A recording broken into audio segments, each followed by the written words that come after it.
took over. And the ones that were not about to follow the new rules, they put them on a boat and they went south to Louisiana, and they overshot New Orleans and went to Lafayette, and the Acadiens became Cajun. That's how it started. So that's it.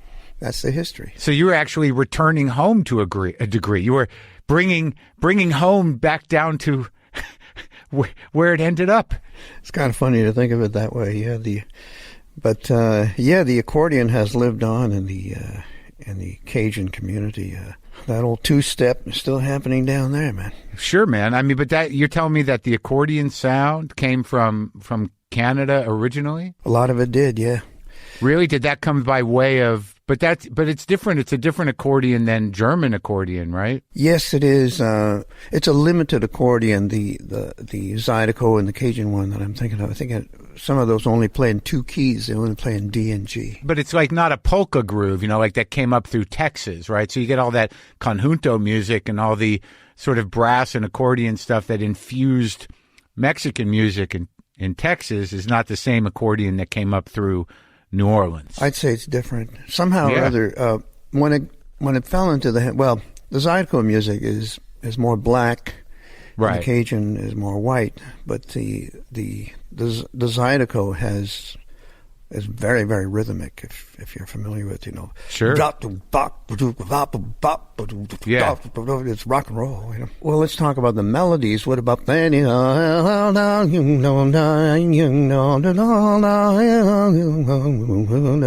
So those are all French Canadian. Those kind of words. Right. Almost Celtic. Yes. So you're tracking those rhythms because even the white Cajun stuff seems to have a little bit of a shuffle to it, right? There's a little bit of a groove. Yes. Yeah. Whereas you get into that polka thing, that's tight. That's German tightness. Dunk, dunk, dunk, dunk, dunk, dunk, dunk. Right? Somehow or other I managed to sidestep the polka. Yeah, that is not a polka step, the sidestep, I don't think. You got to swing past the polka there. Mm-hmm. So growing up in Canada, I mean, what was it? Because it seems to me like looking over and, what you do and trying to assess what you do. And I like the new song, by the way. I'm excited to listen to the new record. Okay, good. Thanks, Marc. I mean, what was it like I have to assume that on some level playing with Gordon Lightfoot as a Canadian must have been somewhat of an exciting thing. Well, I played with Sylvia Tyson, and we opened for Gordon Lightfoot. But I know what you mean, that whole folk scene up here. That was my time in Ontario. But the time in Quebec, because I lived in Quebec till I was 9, in a place called Gatineau, which is an hour from Montreal. So I'm originally from around there. So I'm a Frenchie. Okay. Yeah. And then my mom relocated the family to Hamilton. And that's where I started speaking English. When you were 9? Yeah. And so but back in Quebec, I heard my dad played violin as my grandfather did. So they were called violonneux.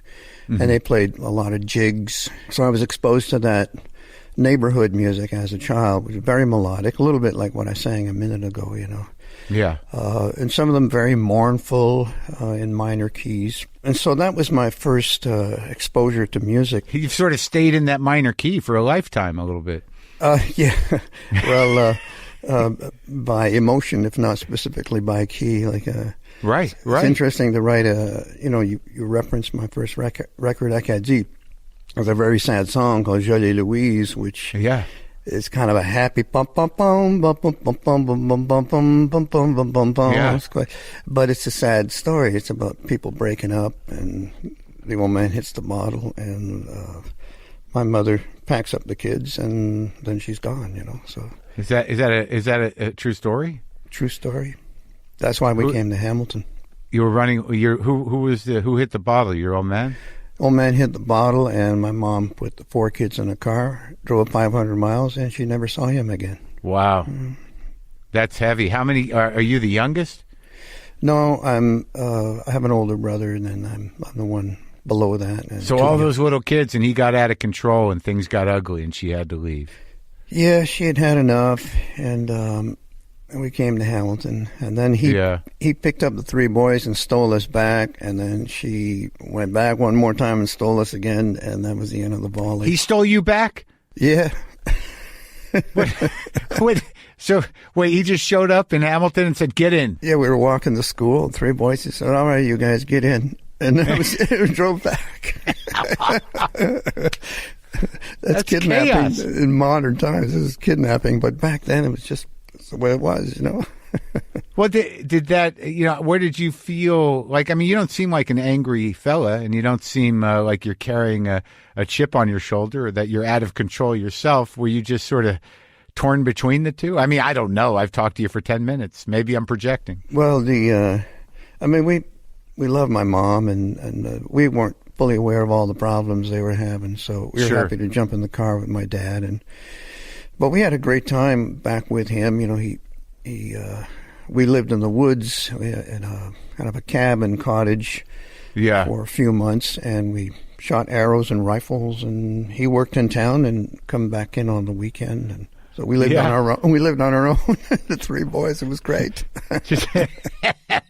So you're lucky you didn't know what was really going on. Maybe, I mean, in modern times, there's so much communication. It would be different now. But back then, we were just a bunch of kids, trying to make the best of it. I liked the old man and everything, and we had a good time with him. But hey, marital problems are that. So I think my mom did the right thing. So after leaving, I'm just sort of curious to find the sort of bedrock of the kind of longing, ethereal, sound that runs through a lot of what you produce, and on into working with Eno and some of your solo stuff. I mean, I see that you have an appetite for and a desire to engage with all different types of music, but it seems like the thread is something slightly ethereal and heavy-hearted. Yeah, there is melancholy, and there's a thread. Where did that start, you think? You think it started with that violin? Or it might have started with the violin, but, I was a loner as a child. I started working, very young, around 9 or 10. I delivered the morning paper, and I really liked it, and I got to spend time by myself and walk around, ask all kind of questions about what I saw and about life. And so I was pretty internalized.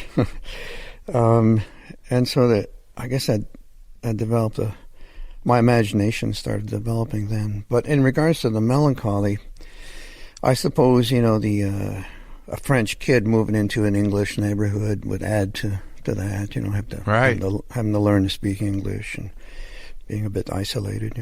And I also think that living in the woods, I think that's something about that part of I don't really know where your father lived or what that part of North America or the continent looks like. But I having spent a couple of years in Alaska when I was a kid, there's a weight to that to that part of the world up there where it's cold and gray, and that sort of like either it feeds you or it makes you sad. And if it, I don't know if the environment had any impact on you, but I find that my brain goes back to that sort of melancholy grayness, and I don't mind it. I find it comforting.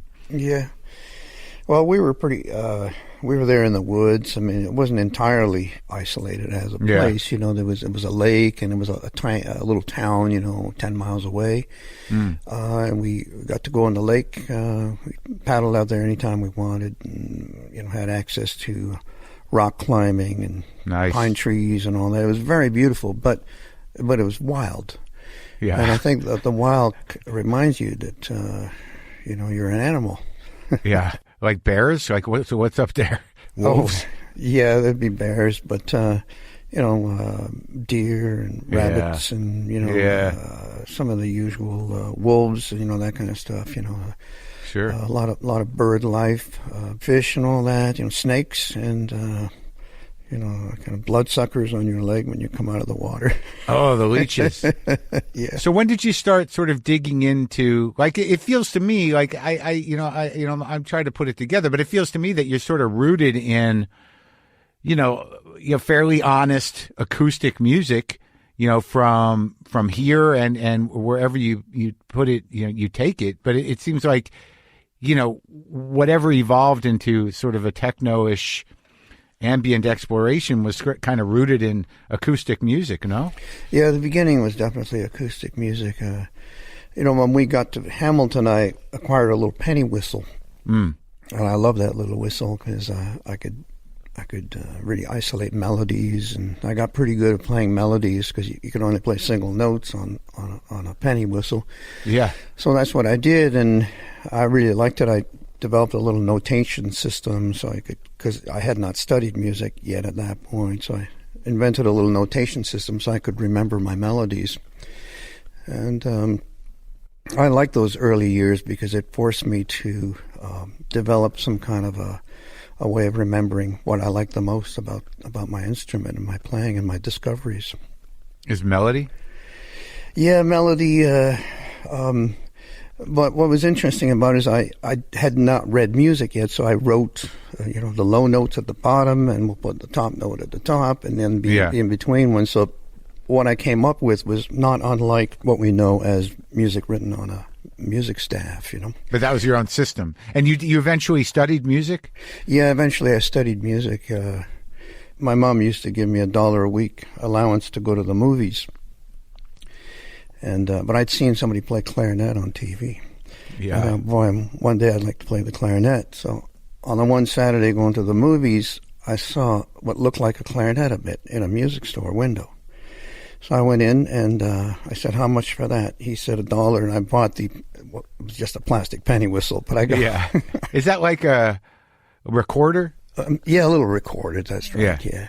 A little recorder, and that was the beginning there, and no movie on that Saturday. Just went to the penny whistle. So I drove everybody crazy in the house for a while playing that thing. But in those days, it was door-to-door canvassing, and someone from one of the music schools in the neighborhood, the Conservatory of Music, a sales guy knocked on my mom's door and said, "You got any kids that like music?" She said, "Yeah, that one there, he likes music." And so I passed the aptitude test. He said, "Okay, we teach accordion and slide guitar." And I said, "Okay, I'll take slide guitar." And that was the beginning of me as a guitar player. Wow! So, what out of all things, slide guitar? Yeah. What was the idea? What was the angle? That doesn't seem very Canadian. I know. I couldn't figure it out. But there was a little bit of a slide guitar craze. I think it was kind of had come from that was the first electric guitar, it was a slide guitar, and it was kind of part of the Hawaiian music craze, I think. Like the National Steel, like a dobro, dobro, right? Yeah, dobro. But this was an acoustic guitar, really just a regular acoustic guitar, but very high action. Right, of course. And you get a little bar, and then my lessons took me again to melody. I played the melody on just things like River Valley, right. And my teacher strummed the chords, and so I continued with the melody, but this time on slide guitar. So that's the gateway drug, is that slide, man. Right, because there's no frets, and you can do some real space travel with that shit, like a pedal steel or slide. I mean, you can really get kind of out there with it. Yeah, that's right. You can opposite of the piano, where the piano it's very specific to the note, whereas the slide allows you, a little bit of portamento. Right, yeah, that, and you like that sort of weird kind of African up through the delta, kind of slightly dissonant tremolo business that can definitely do some time travel with. Yeah, the tremolo part allows the player to get to a certain emotional place. It's a bit like the voice. La la la la la. Yeah. You can play it real straight, sing it real straight, oh, and you get to put the little inflection in the right spot as a singer, but you can't do that on a piano. But on the slide, you can. Yeah, you can get some haunted business going with a slide. Yeah, it takes you closer to the theremin. Right, which is that thing is kind of ridiculous. Well, yeah, it's hard to play, and you hear it in a lot of the old sci-fi movies at a spooky moment. Yeah, I don't think it's a practical instrument for modern music. I don't enjoy the sound. Okay, well, I won't argue with you. So when did you start in bands then? I mean, did you consider yourself a blues guitar player or a Hawaiian style slide player or somebody that could do anything with a slide guitar? Or did you move on to another instrument? Yeah, I moved on to a regular Spanish guitar, where it was fretted. A regular, like a little Stella, a little Sears catalog guitar, just a regular little Western guitar.